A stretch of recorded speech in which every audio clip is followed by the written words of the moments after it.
Me llamo Alicia, y tengo 65 años. Nunca imaginé que a esta edad empezaría de nuevo, pero aquí estoy.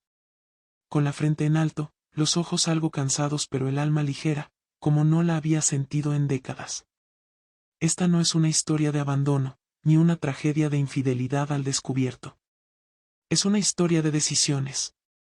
De esas que una mujer guarda por años en el corazón, hasta que un día se mira al espejo y dice, ya estuvo bueno. Yo conocí a Ramiro cuando tenía apenas 22 años. Él tenía 28 y era todo lo que una mujer de mi tiempo soñaba, trabajador, formal, buen mozo y con promesas de estabilidad. Nos casamos un año después de conocernos. Recuerdo que mi mamá lloraba de emoción y mi papá estrechaba su mano como quien entrega un tesoro. Yo también estaba feliz, claro. Enamorada, ilusionada, dispuesta a formar un hogar como el que me habían enseñado, donde la mujer aguanta, construye, sostiene. Y eso hice. Los primeros años fueron dulces. Tuvimos 2 hijos, compramos nuestra casa en el barrio, nos metimos en créditos, en rutinas, en responsabilidades. Ramiro era proveedor, y yo ama de casa. Cocinaba, lavaba, organizaba, criaba. Y aunque no era un hombre cariñoso, yo lo excusaba pensando que así son los hombres. Él no era cruel, pero tampoco era tierno. Me hablaba lo justo, y cuando discutíamos, siempre era yo la que daba el primer paso para reconciliarnos. Con el tiempo, aprendí a callar para evitar conflictos. Una aprende a leer los silencios. Yo sabía que no me amaba como antes, pero me aferraba a la costumbre. Así son los matrimonios largos, pensaba. Hasta que me di cuenta de que eso que yo llamaba matrimonio, ya no era ni amistad. Era un contrato viejo, firmado por miedo y rutina. La rutina era una sombra espesa que se metía entre nosotros. Desayunábamos en silencio. Él se iba al trabajo sin decirme una palabra, y volvía con la misma cara apagada, con el ceño fruncido, como si la casa fuera una carga más que un refugio. A veces intentaba conversar, pero sus respuestas eran monosílabos, y si me quejaba, me miraba con fastidio, como si estuviera exagerando. Me acostumbré a comer sola muchas noches, a ver televisión en el cuarto mientras él dormía en el sofá.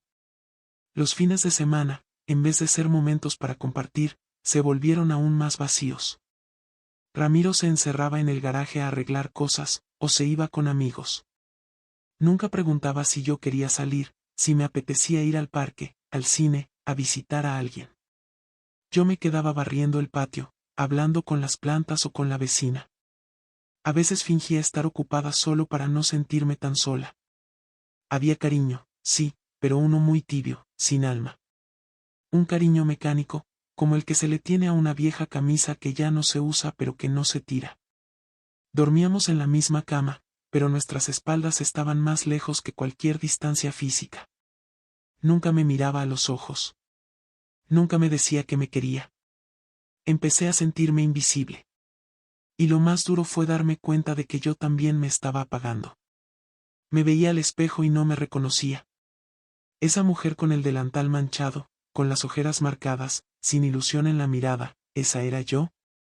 La misma que años atrás escribía poemas, que bailaba boleros en la cocina, que soñaba con conocer el mar.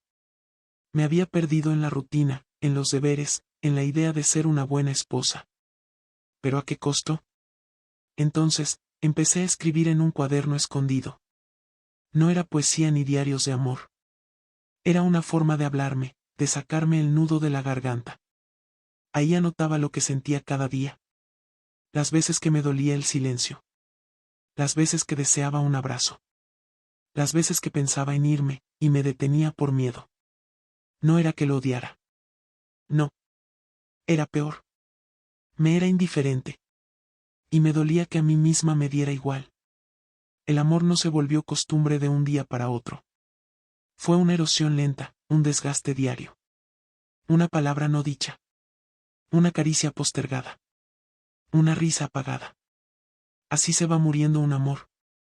No con gritos, sino con silencios.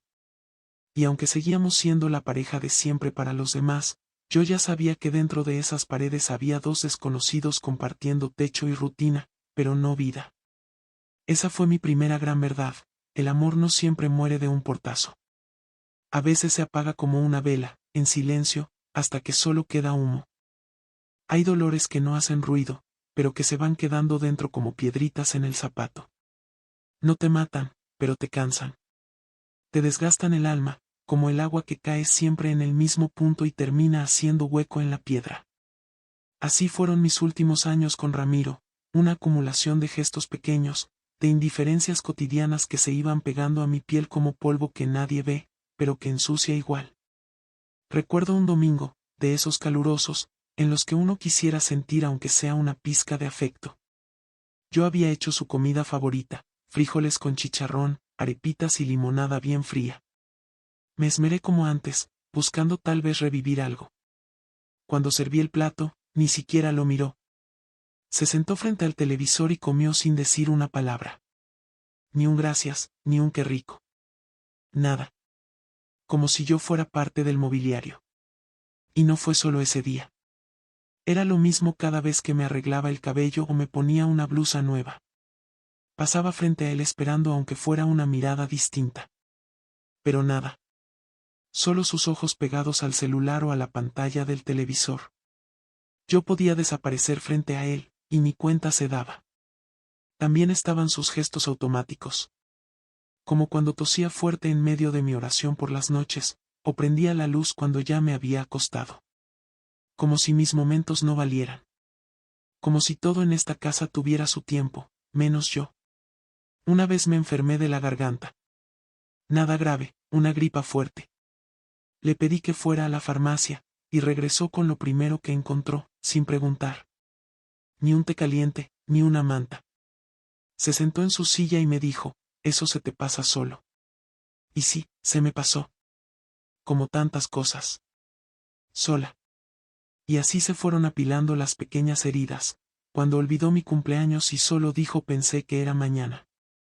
Cuando se fue sin avisar a ver un partido y me dejó esperándolo con la mesa servida. Cuando me mandó a callar en una reunión familiar porque, según él, yo hablaba demasiado. Me dolió más su tono que sus palabras. Era ese tono que dice: me estorbas, aunque no lo diga en voz alta. Lo peor de todo es que empecé a justificarlo. A decirme que no era tan grave, que él era así. Pero en el fondo, sabía que no se trataba de un mal carácter, sino de algo más cruel: el desinterés. Una noche, después de un silencio particularmente largo, me miré en el espejo del baño.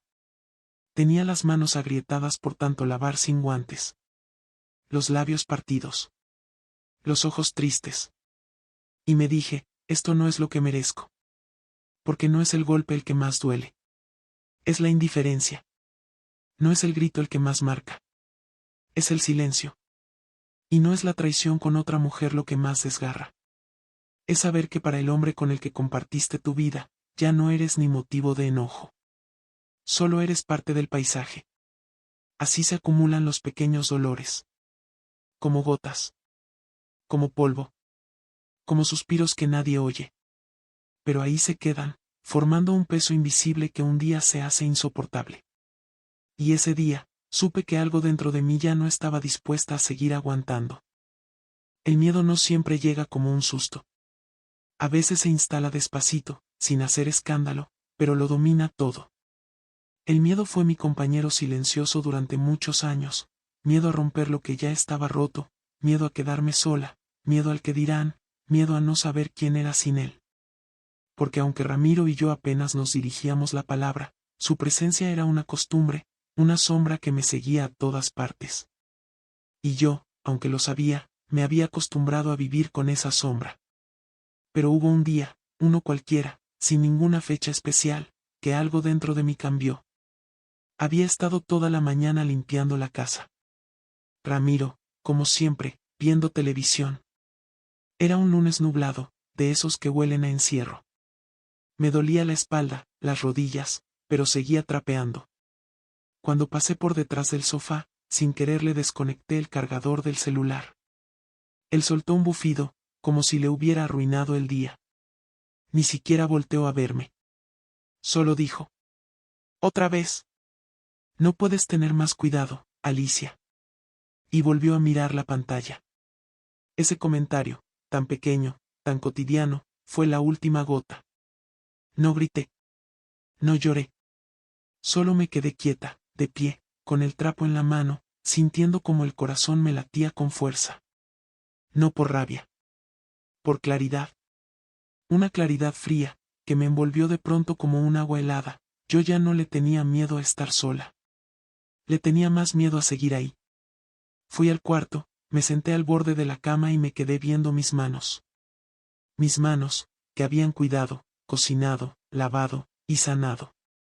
¿Quién cuidaba de ellas? ¿Quién se preocupaba por mí? Y entonces me pregunté algo que nunca me había atrevido a pensar. ¿Y si me voy? ¿Y si lo dejo? ¿Qué pasaría si me elijo a mí por primera vez? El corazón me dio un brinco. Me asusté, claro. Pero no era ese miedo paralizante. Era un miedo distinto. Uno que viene acompañado de posibilidades. Esa noche no pude dormir. Me levanté y fui a la cocina. Me preparé un té, y abrí mi cuaderno, el mismo donde venía escribiendo mis pensamientos en secreto. Le puse fecha, y escribí. Hoy pensé en irme. No como una locura. Como una opción real. No se lo conté a nadie. Ni a mis hijos, ni a mi hermana, ni a mi amiga del barrio. Lo guardé en mí como una semilla. Pero esa semilla empezó a crecer. Cada vez que Ramiro hacía un comentario hiriente. Cada vez que me ignoraba. Cada vez que me sentía sola, aún con él a 2 pasos. Pensaba en esa posibilidad. Y en vez de darme miedo, me daba fuerza. Empecé a imaginarme mi vida fuera de esa casa.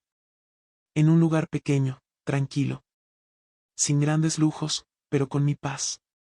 Empecé a ver a otras mujeres de mi edad con nuevos ojos. La vecina que se divorció y empezó a viajar. La señora del grupo de caminatas que vendía pulseras artesanales. No eran valientes por no tener miedo. Lo eran por atreverse a pesar del miedo.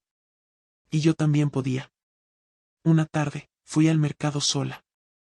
Caminé despacio, como disfrutando el silencio. Compré un ramo de flores amarillas. No para la casa. No para él. Para mí. Y al llegar, las puse en un florero, en mi mesita del cuarto. Era la primera vez en años que hacía algo por el simple hecho de hacerme sentir bien. Ese día, mientras Ramiro dormía en el sillón, yo lo miré largo rato. No con rencor. Con distancia. Como si estuviera observando a un hombre desconocido. Ya no sentía pena, ni culpa, ni rabia. Solo certeza. La certeza de que merecía otra vida. Una en la que no tuviera que pedir amor como limosna. Una en la que no me doliera existir. Y entonces lo supe, ese fue el día que dejé de tener miedo. No porque lo hubiera vencido de golpe, sino porque entendí que el miedo no era más fuerte que mi cansancio. Que mi dignidad. Ni que mis sueños. No importaba si los cumplía todos. Lo que importaba era tener el valor de intentarlo. Aunque fuera tarde.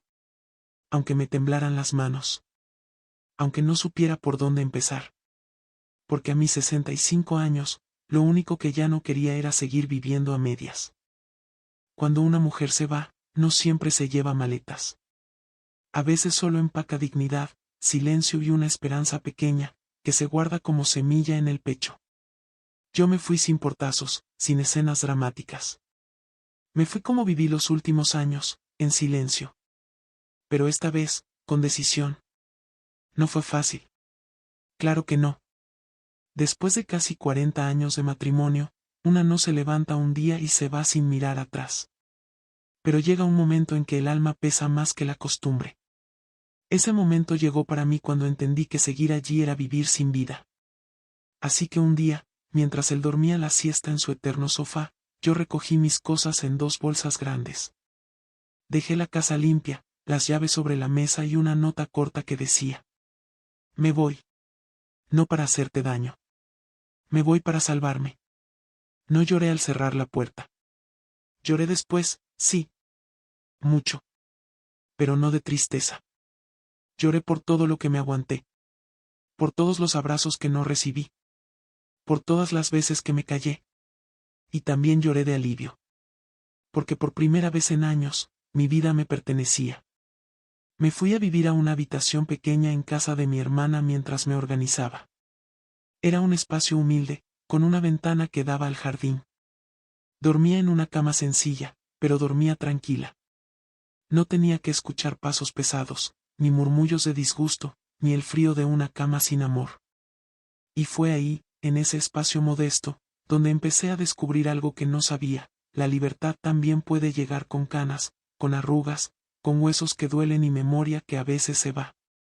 Cada mañana, me preparaba el café como me gustaba, fuerte y sin apuro. Me sentaba al sol, a mirar los pájaros, a sentir el calor en la piel. Me inscribí en un taller de lectura para mujeres mayores, y volví a escribir. No cartas tristes. No quejas. Escribía historias, pensamientos, recuerdos. Volví a usar aretes, esos que había guardado porque ya no era para eso. Me pinté los labios de rojo un día cualquiera y me vi al espejo sin vergüenza. No era la de antes. Era otra. Con cicatrices, sí. Pero con una luz distinta en los ojos. Me di cuenta de que no necesitaba que alguien me dijera qué linda estás para sentirme viva. Que podía salir a caminar sola, sentarme en un parque, sonreírle a un desconocido y no sentirme vacía. Aprendí a reírme de nuevo. No esas risas suaves y educadas, no. Risas completas, con el cuerpo entero. Muchas veces, la gente cree que después de cierta edad, ya no hay más por vivir. Que una mujer mayor debe conformarse, resignarse, apagarse poco a poco. Pero no. Yo estoy viviendo ahora lo que no me permití en décadas. No tengo 20 años, ni busco príncipes. Busco paz. Busco alegría. Busco ser yo, sin permisos. Un día, mientras caminaba por la plaza con mi cuaderno bajo el brazo, un señor me sonrió y me dijo: «Qué bonita se ve cuando camina». Y no fue la frase. Fue que yo me creí bonita. Así, con arrugas, con manos marcadas, con historias detrás de los ojos. Bonita no por cómo me veo. Bonita por cómo me siento. He aprendido que la libertad no tiene edad. Que no hay edad para elegirte, para empezar de nuevo, para decir no más. Y que sí, cuesta. Se llora. Se duda. Pero también se florece. A veces tarde. Pero se florece. A mí me costó 65 años entenderlo. Y aún así, no me arrepiento de haberlo hecho. Porque ahora camino con la frente en alto. Porque ya no me duele el silencio. Porque la soledad que tengo es mía, y no una impuesta. Y sobre todo, porque cada vez que me miro al espejo, veo una mujer valiente. No perfecta, no joven. Pero entera. Y eso, en este mundo que nos quiere invisibles a cierta edad, es un acto de rebeldía hermosa. Nunca imaginé que la palabra libertad pudiera tener este sabor a café caliente y pan recién horneado, este aroma a tarde sin reloj y a silencios que no pesan. Siempre creí que la libertad era para los jóvenes, para quienes comienzan, para los que tienen tiempo de sobra para equivocarse. Pero ahora entiendo que la libertad no tiene edad. La libertad, a veces, llega tarde. Pero llega.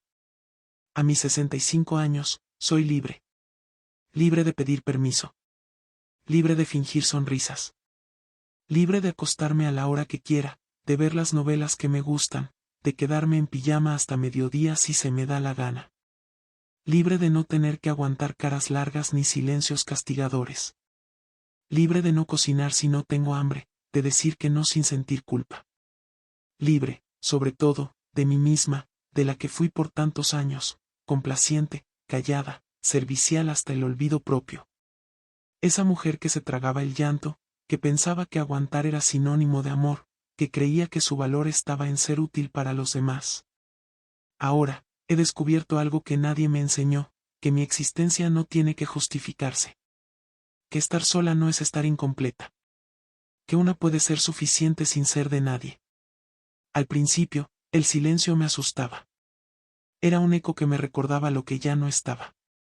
Pero con los días, ese mismo silencio se volvió mi compañero. Empecé a escucharlo distinto. Ya no era vacío, era espacio. Espacio para mí, para mis pensamientos, para mis ganas. Volví a escribir cartas que no envío. Volví a leer en voz alta. Volví a bailar bolero sola en la cocina, con los ojos cerrados, dejando que la música me acaricie el alma. Redescubrí mi cuerpo, sin vergüenza. Con sus marcas, sus pliegues, sus batallas. Lo miro con gratitud. Es el cuerpo que me ha sostenido, el que ha parido, criado, soportado y ahora, por fin, descansa. La gente me pregunta si no me arrepiento. Que si no me da miedo estar sola. Que si no me siento vieja para empezar otra vida. Y yo les digo, estar sola no es lo mismo que estar abandonada. Y estar vieja no es estar acabada. Estar vieja, para mí, es estar despierta. No tengo miedo. El miedo lo tuve cuando vivía con alguien que no me miraba. El miedo lo sentía cada vez que me preguntaba si eso era todo, si la vida se resumía en esperar a que pasen los días. Ahora no espero. Ahora camino. Aunque sea despacio, pero con rumbo. Tengo amigas nuevas. Mujeres como yo, que se soltaron tarde, que se atrevieron cuando nadie lo esperaba. Compartimos historias, risas, dolores. Nos acompañamos. Nos celebramos. No competimos. Somos red, somos sostén. Somos mujeres libres, arrugadas, pero erguidas. Y si alguien me preguntara qué es lo que más valoro de esta etapa, diría esto, la tranquilidad de estar en paz con quien soy. No por lo que hice por otros. No por lo que logré. Sino por lo que decidí para mí. A mis 65 años, no me debo a nadie. Me debo a mí. Y eso, para una mujer que vivió toda su vida postergándose, es el mayor acto de amor propio.